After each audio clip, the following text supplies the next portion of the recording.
সবাইকে আমাদের পক্ষ থেকে ঈদ মোবারক, ঈদ মোবারক, ঈদ মোবারক। ঈদের দিন সকালে খুব সিম্পল একটা ড্রেস পরেছিলাম, পাশাপাশি টুকিটাকি কিছু নাস্তা রেডি করেছিলাম সবার জন্য। এবং দেখো, ঈদের দিন ওদের মারামারি কখনোই বন্ধ হয় না। তো চলো শুরু করা যাক, ঈদের দিন আমরা কি কি করেছিলাম। আসসালামু আলাইকুম এভরিওয়ান, সবাই কেমন আছো? আশা করি সবাই আলহামদুলিল্লাহ ভালো আছো। আর আশা করবো সবার ঈদ আলহামদুলিল্লাহ অনেক ভালো গেছে। সো আমারও ঈদ মোটামুটি অনেক ভালোই গিয়েছে বলতে পারো। সো ঈদের দিন সকালে আমি তাড়াহুড়া করে সবার জন্য টুকিটাকি নাস্তাগুলো রেডি করছিলাম। যেহেতু আমি আগের দিন কোনো প্রিপারেশনই নেইনি, আমি জাস্ট সকালবেলা উঠে সবকিছু শুরু করে দিয়েছিলাম। তো এখানে হচ্ছে আমি টুকিটাকি নাস্তা রেডি করছিলাম। অ্যান্ড ফায়াজ হচ্ছে খুবই অসুস্থ ছিল ঈদের দিন। ওর কাছে আসলে কিছুই ভালো লাগছিল না সেই দিন। ওর জ্বর ছিল, তো তাই ওর কাছে সবকিছুই বিরক্ত লাগতেছে। তো আমি নাস্তা রেডি করে চলে এসেছি, একটা ড্রেস বের করলাম, ভাবলাম এটাই পরি। এন্ড সবাই আমাকে বলেছে নাকি আমাকে অনেক সুন্দর লাগতেছে। তো তোমরাও অবশ্যই জানাবা আমাকে কিরকম লাগছে, যেহেতু আমি পিকচার শেয়ার করছি। অবশ্যই তোমরা আমাকে জানাবা এই ড্রেসটাতে আমাকে কিরকম মানিয়েছে। তো এই দেখো, আমি যখন মিররে পিকচার তুলতে এসেছিলাম, তো ফায়েজ এসে হচ্ছে আমাকে অনেক বিরক্ত করতেছে। ও জাস্ট আমাকে তুলতে দিচ্ছে না, ওকে আমি বলতেছি কেন তুমি এরকম দুষ্টামি করতেছো। ও তারপর এখান থেকে সরছে না। মানে ওর হচ্ছে আমাকে পিকচার তুলতে না দেওয়ার যত বাহানা। তো এইভাবে আসলে আমাদের ঈদের দিনগুলো কেটেছিল। আমরা ঈদের দিনে তেমন আহামরি কিছুই করিনি।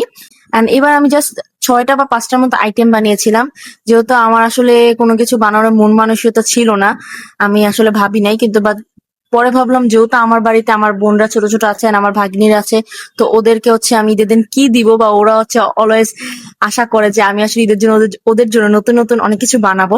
তো এবার হচ্ছে আমি প্রায় 6টা আইটেম বানিয়েছিলাম, যেটা হচ্ছে মোমো, দেন সাথে পায়েস, অলসো বেক পাস্তা, পুডিং। মানে ওরা যা যা খায় আমি ওদের জন্য তাতেই বানিয়েছিলাম। তো এরপর হচ্ছে ওরা স্টার্ট করে দেয় খাওয়া। ওরা বলতেছিল আসলে এটা মজা হয়েছে, ওইটা মজা হচ্ছে। তো ওরা সবকিছুই অলওয়েজ ট্রাই করে, আমি যেটাই বানাই ওরা সবসময় হাসি মুখে বলবে যে না এটাই মজা হয়েছে, ওইটা মজা হয়েছে। তো এই জন্য ওদেরকে আমি সবকিছু আসলে বেশি বেশি করে দিই সবসময়, যে নাও তোমরা খাও এন্ড খেয়ে বলো কিরকম হয়েছে। এন্ড লাস্টে হচ্ছে আমি পুডিংটা কাটছি, সবার খাওয়া শেষে সবাই মিষ্টিটাই ট্রাই করছে। এই যে পুডিংটা কাটছেন, সবাই পুডিংটা খাইছেন। পুডিংটা নাকি অনেক সুন্দর, অনেক সুন্দর দেখতে লাগতেছিল, and পাশাপাশি অনেক মজা হয়েছে। তা আমার সব থেকে পছন্দ হচ্ছে মোমো, এন্ড আমার আপুরও মোমো পছন্দ। তো এটা হচ্ছে আমার ভাগ্নি, মাশাআল্লাহ এত ভালো ওয়েদার ছিল, ওর এত সুন্দর চুলগুলো সব উঠতেছিল আকাশে। And আমি হচ্ছে এখানে টুকিটাকি আমার কিছু ক্লিপ নিয়েছিলাম। আসলে ঈদের দিন আমাদের না তেমন কিছু করার থাকে না, কোথায় যাওয়ার নাই। তো আমার আপুদের বাসা, খালামুড়িয়া, যেহেতু আমরা একই এরিয়াতে মানে একই বিল্ডিং এ থাকি, তো সবাই দেখা যায় ওর বাসা কতক্ষণ কতক্ষণ ওই বাসা এরকম ভাবে।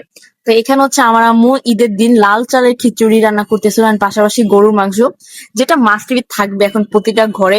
আমি তো ভাই এই 2-3 দিন পুরো টায়ার্ড হয়ে গেছি। কেউ যদি কারো বাসায় সবজি টবজি মাছ রান্না করো, অবশ্যই আমাকে দাওয়াত দিবে প্লিজ। আমার আম্মু আমাকে এই গরু খাওয়াইতে খাওয়াইতে আধামরা বানিয়ে ফেলতেছে।